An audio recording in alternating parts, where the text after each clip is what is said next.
on this episode of Beyond the Syllabus, Pedagogy and Purpose.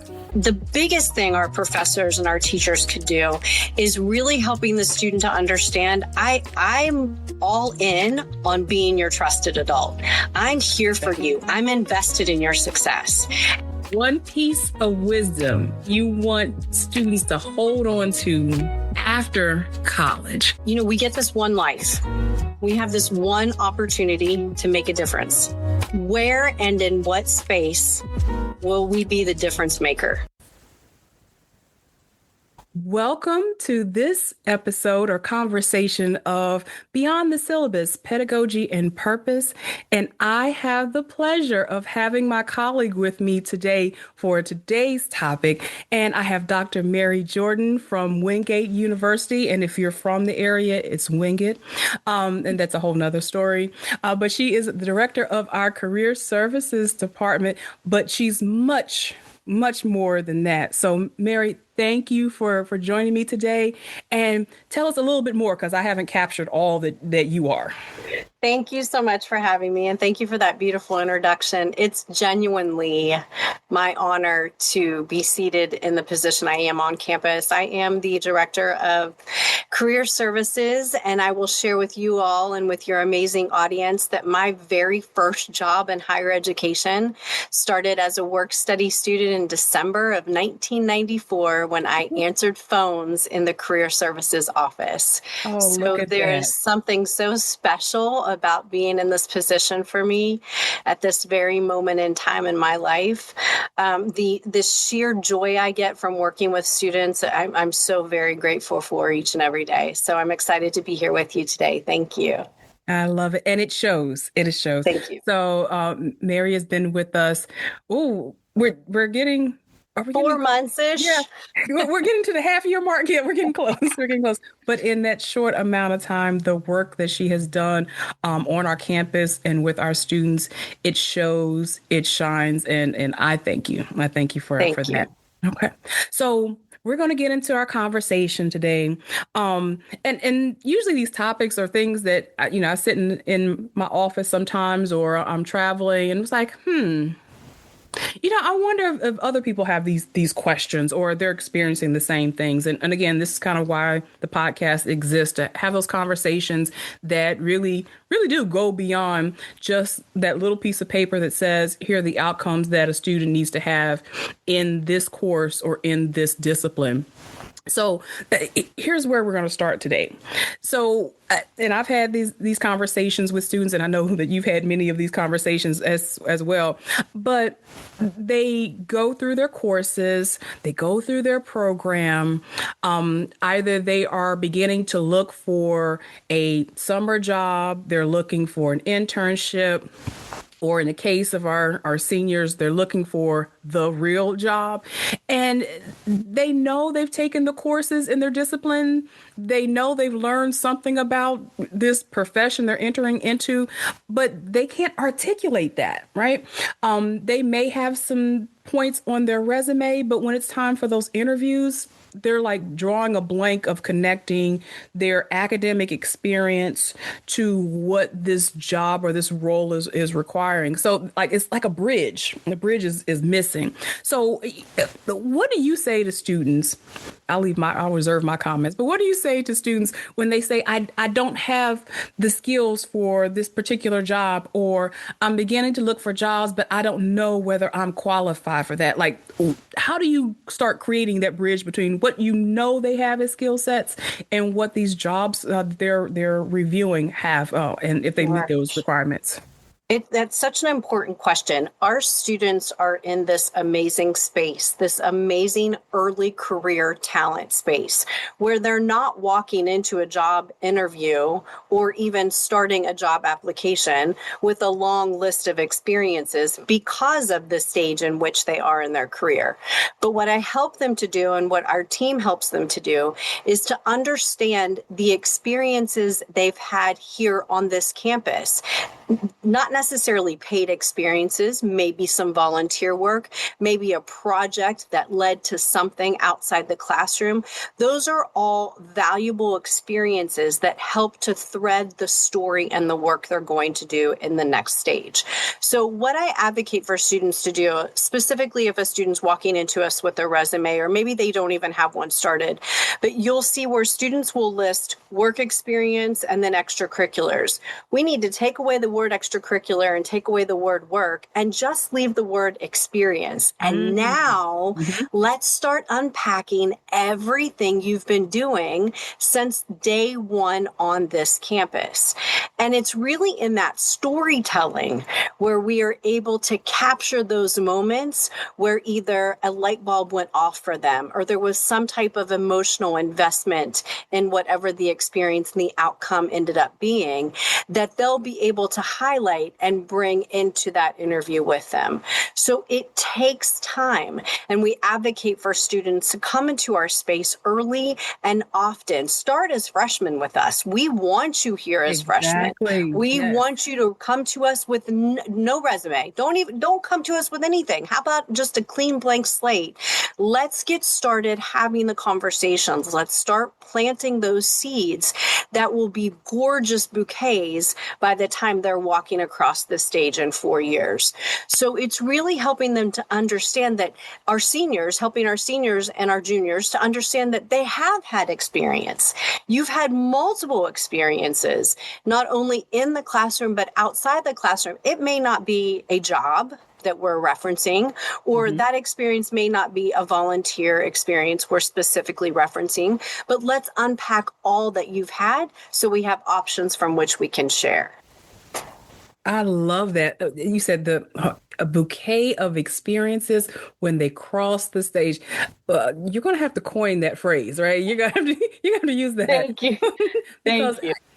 And I see the symbolism in it, and it actually leads to kind of my next inquiry. Because when you talk about a bouquet, there are flowers, they're living things, and sometimes even on their resumes, like they'll have these bullet points, and it may just say the actual function, within their part-time job or even in an internship, but it's not actionable. So how do you guide students? And you talked a little bit about it, but maybe expand a little more. Like, what are some tips for students as they are having experiences or they've had like their part-time job and making those experiences actionable, like that they've contributed? So that's one of my favorite things to do with a student. When I'm looking at their resume and I see that list of skills that says time management, collaboration, organization, all of the executive functioning skills are listed. We can all do that. We can all go onto the skills section of our resume and list all of them. When I look at them and I say, now we're going to delete all of that, because no employer wants to see that same list of skills every other person is listed. Right. What they want to see and what they want to feel is how you experienced an opportunity where you led the group, where you collaborated with the group, where you executed time management over a task that needed to be completed. And then we're going to put all of those skills into the body of each section of your resume, each section of the experiences, and tell your story. No two stories will be the same. Every skill list that has all of the executive functions are the same. And that's what we want to get rid of. We want to differentiate you and show your uniquenesses and highlight all of your talents through the story of your experiences. So I love the storytelling part of the work we do. It's so important to have these out loud conversations, not through text, not through chat, not through Instagram or TikTok or you liking my this or loving my that. It's really in articulating that the students are then better able to put that information on the page, on the resume, and then walk into the interview and share. It's just that important to be able to articulate those skills within the body of the resume, within the story of the work being done. So here's another question. So they're coming in, like you said, either come in with a blank slate or we're going to enhance what we have and storytell and this bouquet at the end. So what is that line between giving them this language, their action and their contributions versus like they're just kind of performing to get the job? Like that, how do you how do you have them not use all the, like you said, well, no, actually you answered this because you said don't use the buzzwords and actually tell your story as a line. So I think you've answered that. So well, this is how I can even split hairs for you a little bit better. Okay. And this is what I tell all of my students. So if you're sharing an experience with me and it doesn't land somewhere emotionally, then I'm moving on to the next candidate. So I want you to share with me how what you did in that moment impacted you to the point where I'm moved. I'm either cracking up laughing, I'm sitting in so much gratitude because you shared your experience. I'm feeling something. I'm feeling you walk the walk. And it's really helping them to identify that it's okay to be vulnerable in this space. Exactly. Yes. It's okay to highlight who you are in this space. That's what's going to set you apart. So why apply for an internship with the Charlotte Knights or the Greenville Drive? Well, specifically, take that moment when you played baseball for your very first time, or share when you hit an in the park home run and your dad wasn't there to see it because he was at work, whatever it is, and then turn it into something reflective of the job description. Somewhere connect the two, because you're going to be able to turn that experience into one, either for someone coming to that game or someone walking into your store. You'll be able to highlight and touch upon your experience within the person who is experiencing it for the first time in that workplace. So it has to land emotionally. If I don't feel it, I was working with a student yesterday. I'll give you another great example. And she wants to be a lawyer. Okay, why? Because I want to be a lawyer. No. Why? Help me get to the day you decided you wanted to study law. Help me get there. Well, I don't know. I just want to. And I said, I know. I hear you. I genuinely hear that you want to do this. But I need you to get to the why so you can articulate it in your interview. It took us about 27 minutes. I love to time these things because for each person, each student, the journey is different, right? It is. It took us around 27 minutes to get to it.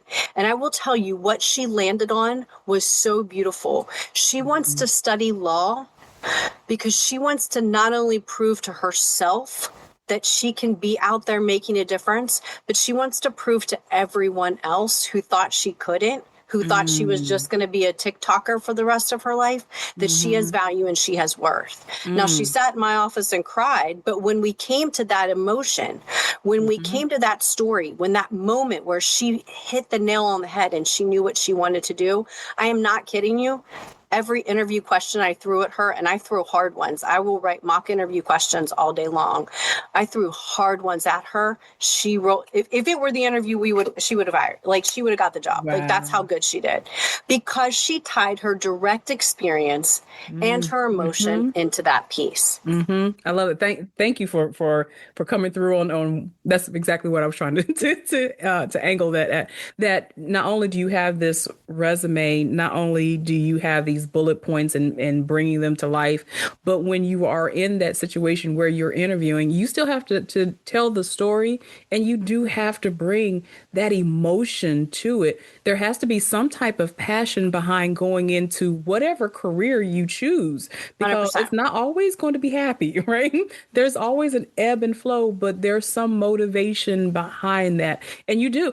Sometimes it takes time for students to really pinpoint what is that passion? Why are you choosing this? I think I have that same experience when I'm meeting with advisees. So what are we doing with this degree? And, sometimes, especially early on, I'm not sure. I don't know why.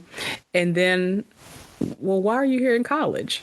And then they start unpacking, right? Then they're opening up their luggage and start unpacking portions of them. And you're right. Sometimes it takes semesters to get there. And I get it. Like for adults, it takes we're asking our 18, 19, 20-year-olds, we're asking a lot of them. We're asking them to figure it out, Mm-hmm. but we're also giving them the permission that things can change. I changed my Exactly. major 6 times. I still graduated in 4 years, but I changed my major 6 times. And it was through each one of those changes that I landed where I was supposed to be in that moment on my journey. Mm-hmm. So it's giving them the permission to make a decision, but to also change their mind. Giving them back the power is so important. Mm-hmm. And so speaking of this emotion and getting them to the point where they're prepared with it and this confidence they need it. So as you were saying, you sat with a student and there's emotions that happen. So when they're going through this process, how is this empowering them? How is it increasing their self-efficacy, like this confidence to know that I am equipped and then I am prepared when, challenges come or those interviews are coming to me, like besides Dr. Jordan, like going left and right with me with interview questions, that they have this increase in confidence. How do you blend that in? Tiffany, it's incredible. You can actually see them physically carry themselves differently. The student I was referencing about the law light bulb moment, I saw her this morning in Starbucks. She is genuinely carrying herself in a different way. It's like the little piece that she peeled back, that self-awareness she peeled back, and really landing on, I'm doing this for me.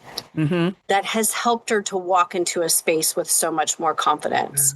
So I love that she landed on that, because now she'll be able to take it into the dorms. She's applying for an RA position where she'll need to have these types of conversations with her freshmen, similar to the advising conversations you're having. And she'll be able to help her freshmen start honing in on their why, start kind of tweaking things so that when they get to me and they get to you and they get to their advisors, they are better able to articulate where they're coming from, but even better, where they think they want to go. I love that. I love that. And you love to see when they've grown, and especially by the time they're getting ready to cross that stage and they have that confidence and they come and tell about their interview and they'll say, and I answered this question. I remember, someone had asked me this and that's exactly what they asked me in the interview. And you're like, yes, you do. You see them walk differently. They carry themselves differently when they know I've got this. Like, Yeah. yes, I'm armed and ready. I can tackle anything. I love that. Absolutely. So I'm going to bridge a little bit on this. Sure. I know we keep saying articulating and bridge, which is the topic. But what are some things that can be done even as suggestions to instructors, to faculty? Like, what are little pieces that we could do to help them along this path? So I love that question. I always, even when I was at the high school level, middle school, all the different levels I've been at, see, it's the professors, it's the teachers who are the students' trusted adult, right? The school counselors, we wanted to believe they were always coming to us, but we weren't the person they saw every single day. Same as I want to believe every student's coming to me, but I won't see every student every single day. You all do. So first and foremost, it's establishing that non-judgmental, that very safe space rapport building. It's in building that rapport to allow the student to feel safe enough to start having these little bits of conversations where I think I might want to do this. I'll never forget when I was in college, second semester, my freshman year, my political science teacher, I don't remember his name, but he had gone straight from bachelor's to master's to doctorates. He was the youngest professor on campus in my undergrad. And I just remember thinking, I can do that. I can do that. And I had so many conversations with him about doing just that. Being young with the doctorate. How did you accomplish that? Tell me all the tips and tricks. So I think the biggest thing our professors and our teachers could do is really helping the student to understand I'm all in on being your trusted adult. I'm I here like for that. you. I'm invested in your success. And I'm going to help navigate you to the people that I can call and phone a friend. So they'll navigate the students to us at some point. But just living in the fact that they are that first line of defense. So you all are the student, the person who we hope the students are going to, and then you're navigating them to us so that we can fine tune some of those specific things.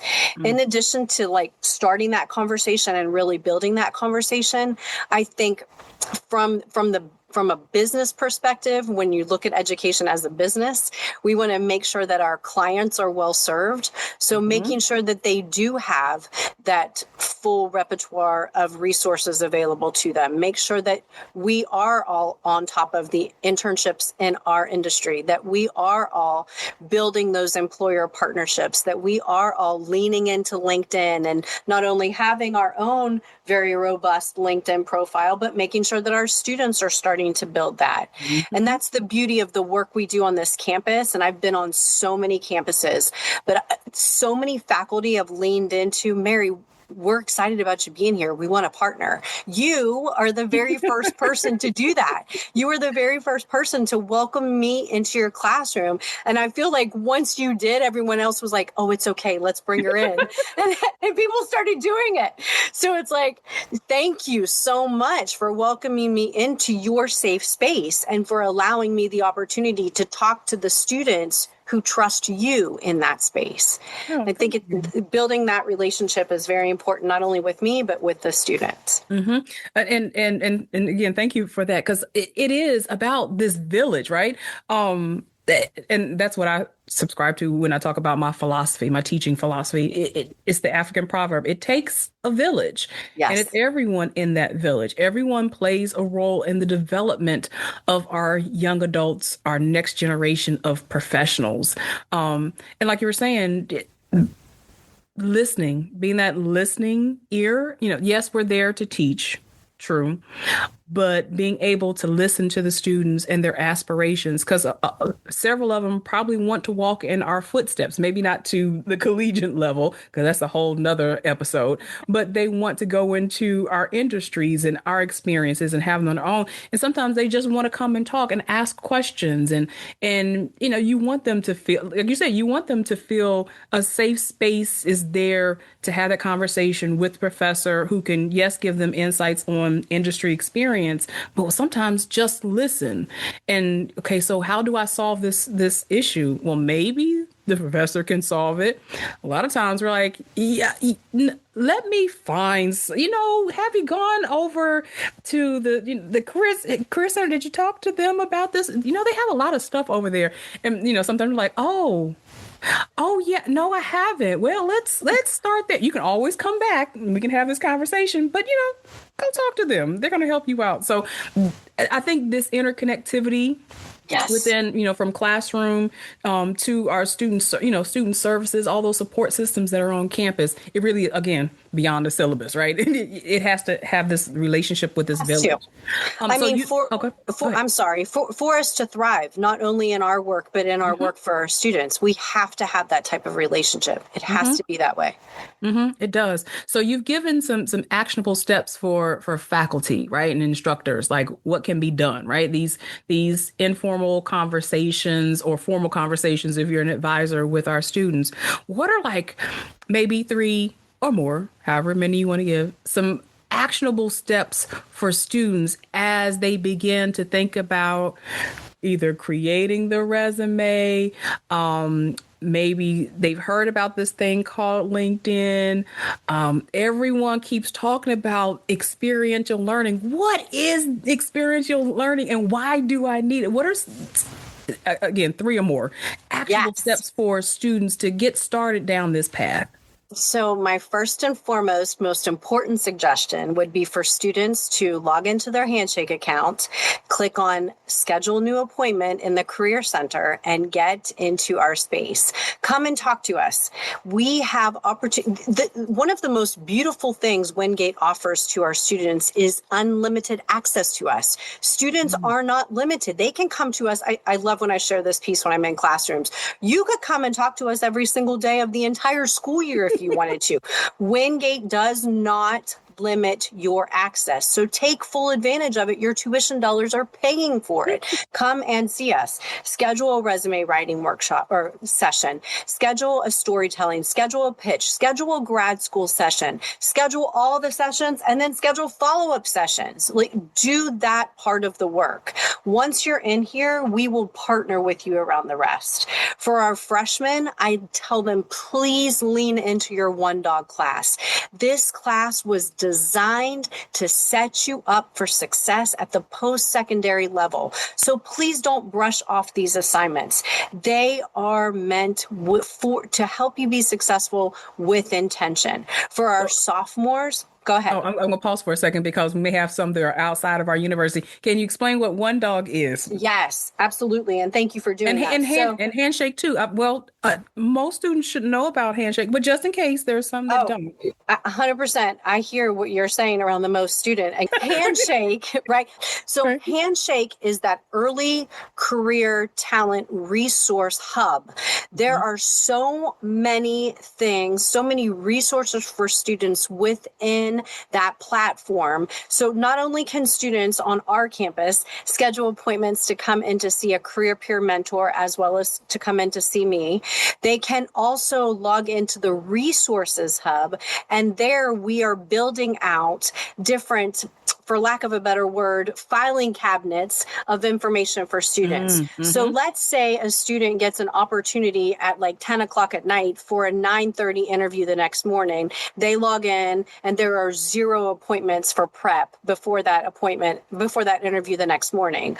Our goal is that they will then go to the resources tab and log into click on one of those filing cabinets and pull up the resources on resumes and pull up the resources on interviews. And hey, how about maybe earn a digital badge really fast before you walk into your interview the next morning? So Handshake not only is the student's ability to schedule time with us, but it's also their ability to grow within the own work they do. In addition to that, students can find out every single employer that's coming on campus for the career fair, who they are, their contact information, where they're coming to us from.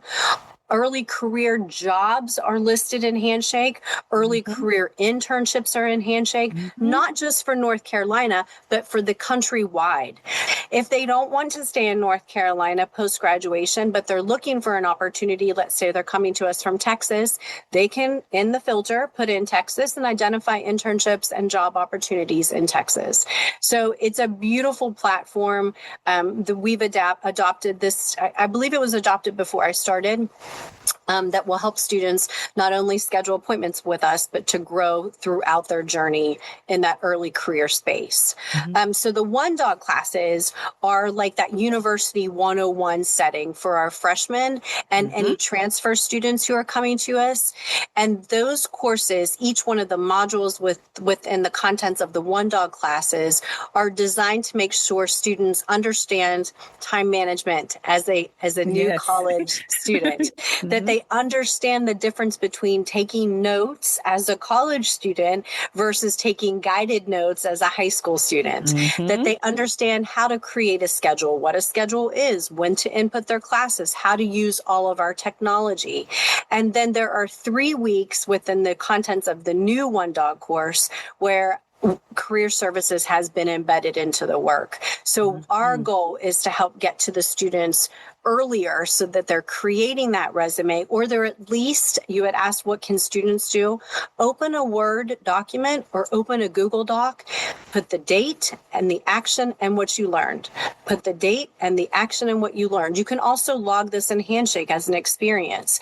But someplace, wherever, even if you're a student who likes to write it down, get a spiral notebook. Keep track of the work you're doing and then walk into the Career Services Center and say, I have all of these things on this paper or on this spreadsheet. How do I put it into a resume format?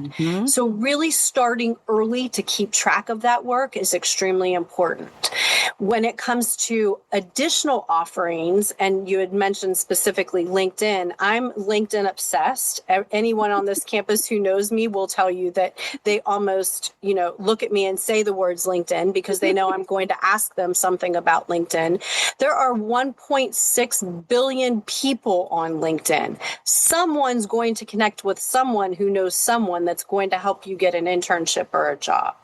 So I'm leading a 3-hour workshop on LinkedIn Learning in April, right before the career fair. So the career fairs, so that when our students walk into their fairs or fair of choice, not only are they coming to us professionally ready with paper, pencil, all the things, but they're coming to us digitally ready. Their brand is ready, as digitalized, their professional brand is ready the day they walk into that career fair space. So there are some things that they can start doing along the way that will help them hone in to their purpose and their why, which will help them in answering all of those interview questions that students feel already cumbersome by and feel the heaviness and the weight of those. But if you do the little things along the way, those little nuggets, if you just have a Hershey kiss, a little Hershey kiss every once in a while, by the time you're ready for that whole bar at graduation, you'll be good to go. You've practiced it enough. Yourself a lot better. I like the idea of jotting down the experiences as you have them, right? And for like you said, for some of our students, it's putting it in their phone. Pull up notes on your phone and jot it down. I did this. I learned this. How did I feel? Like those type of things. And then you can articulate that better later on. I like that. Like just take note of your experiences, whatever it may be. Absolutely. And it doesn't have to, experience is not just the job you get paid for. Everything is an experience. You learn and you grow from everything you're doing. Write it down. When I worked at the University of Florida, I remembered leading a lesson, and I keep telling myself I'm going to look for this research, and I haven't carved out the time to do it. But there was a research study done that directly correlated the student's ability from taking an experience and handwriting it. The action of handwriting commits it to memory so that they are able to verbalize it with so much more ease. And it's so important. Whenever I'm doing mock interview prep with students, I'll give them the list of questions, and then they'll start typing out answers. And I actually ask them to stop, and I'll give them a notebook and a pen and say, I want you to feel the experience you felt way back when, right now, as you handwrite this. Take the time to be intentional with this response, and then we'll start the articulation process. I like that. Wow. Okay. So here's the next question. We're going to limit this to one. You can expand it a little bit, but we're going to try to limit this to one. Okay. One piece of wisdom that you want students to hold on to after college as they continue their journey in their career space or graduate school or career space. What's one piece of wisdom? This is something that just genuinely guides my every single day. And it has, I would actually say, God, I don't even know when. We get this one life. We have this one opportunity to make a difference. Where and in what space will we be the difference maker? Where and in what space will I be afforded the opportunity to make a difference in someone else's life? Where and how? And understand that it's just that. It's an opportunity for which I am so grateful for. I get to work with students every day. I get to do this work. It is an honor. So I ask students to lean into, you get this one chance to make a difference. What is that one chance going to look like for you? And then from that, it's a trickling effect. It's like the stone that gets tossed across the pond. It's that ripple effect. Mm-hmm. Imagine the change you will be able to bring by making a difference in that one moment and really leaning into that. And when I step foot on this campus, when I get out of bed every morning, I am not kidding you. I am so excited to get here and to start working and to see students when I'm getting out of my car. Like, I love that. I love it. Walking in with a student who's having a coffee, who's already on their second or third cup. And I'm like, God, check your pulse. Have a glass of water, please. But I get this one chance. We have one chance in life. How will I be the change? Where will I make a difference? And if we just keep asking ourselves that, this world will be a much better place. Oh. All right, there's nothing else to say after that. That was it. You almost brought me to tears, Tiffany. Oh, no. Come on. No tears. No tears. Happy tears. Happy tears. We always have happy tears. All right. Well, I'm gonna give you a chance to compose a little bit, and we'll continue our conversation, after this episode. But again, thank you, Dr. Mary Jordan from Wingate University, Director of Career Services, for being with us in this conversation of Beyond the Syllabus, Pedagogy and Purpose. Where can we? I know we can find you on LinkedIn. We can find you everywhere. But where can we find you if we want to stay in contact?